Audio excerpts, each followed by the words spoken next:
Bakit ang bait mo pag kaibigan ang kausap mo? Pag parents mo, bastos ka. Alam mo, ang parents mo, mas matagal mo yan nakasama. Ayan ang bumuhay sa'yo. Bakit sa parents mo, hindi mo binibigay yung tamang respeto? Kapag titingin ka sa mga kaibigan mo, nakangiti ka. Pag mag-meet kayo, ang saya-saya ninyo. Kinakamusta mo, parents mo hindi mo makamusta. Bastos ka pang magsalita. Hindi ka nga makalabas sa kwarto, hindi mo makausap eh. Remember, friends, yes, okay yan. May community tayo ng mga kasama natin, lumalaki tayo, mga kaibigan natin. Nasusharean natin ang mga gusto natin sa buhay. Mga kaibigan natin na sumasabay sa mga trip natin.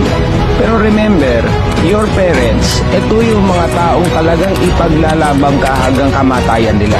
In fact, sa sobrang mahal na mahal ka niyan, kahit ikaw nga mismo hindi mo sila kinakausap, nasa isip ka pa rin yan. Kung sa kasal may sinasabi nila till death do us part, ang mag-asawa naghihiwalay pa.